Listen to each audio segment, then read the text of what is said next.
Hello everyone and welcome to my channel. My name is Bridget Ezobiako. This is Bridging Healthcare and thank you for coming again and again and again. It's been a while, but let us talk.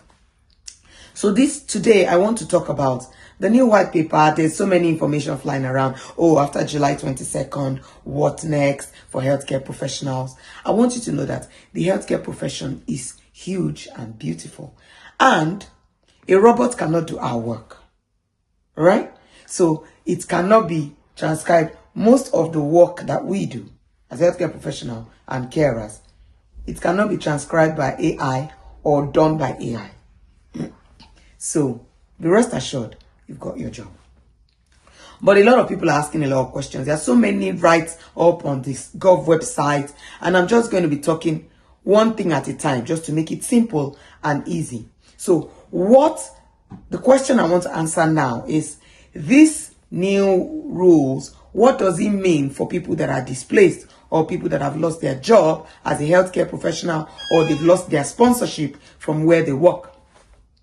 So let's assume that you came into the UK as on a skilled worker visa as a healthcare professional, and the company where you were sponsored lost their sponsorship license, or you lost your job from that company, or the company was transferred and you were 2P'd to another company. And what does it mean for you? And does it mean that if you get another job, you need to spend 3 months to have done 3 months with them, to have experience with them before you can be sponsored? What does this whole white paper and all these new rules mean?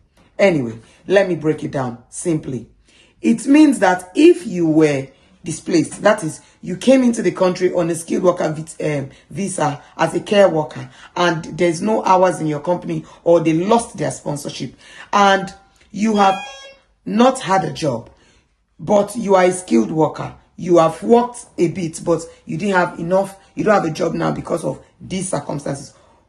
Well, you can get another sponsorship under another company between now and 2028, and you can change your sponsor.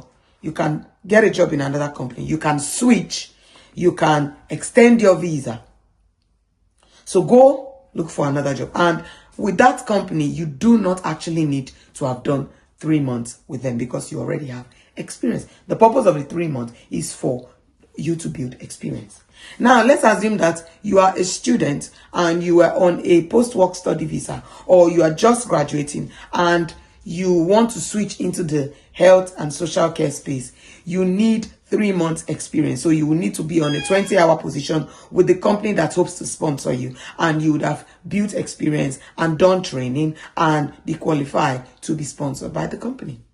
And I think it's a good move.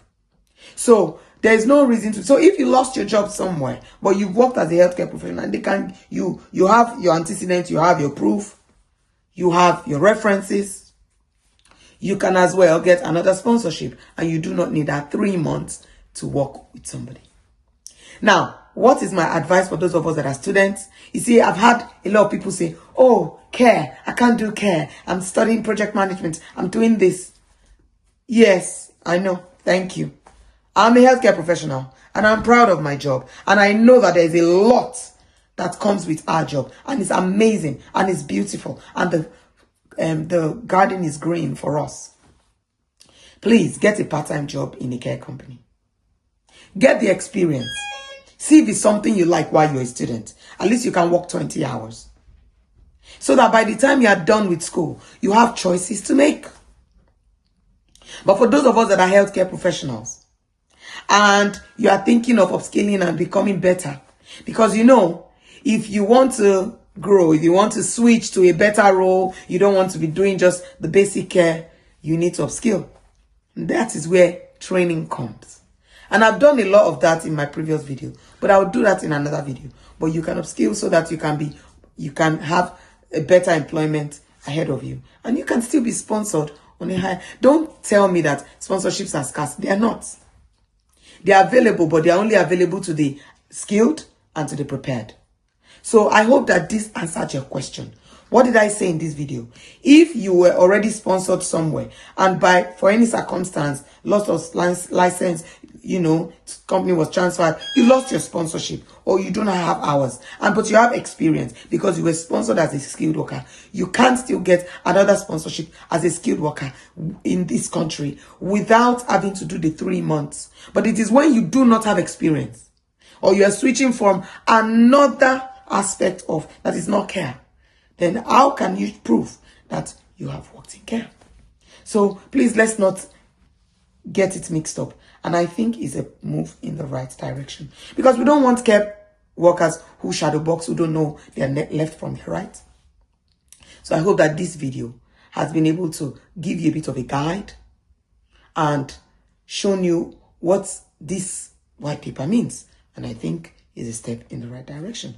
If you have any more questions, send me an email and I'm happy to answer the question. Thank you very much for coming again and again. Subscribe to this channel, like and share. This is Bridget. Bye.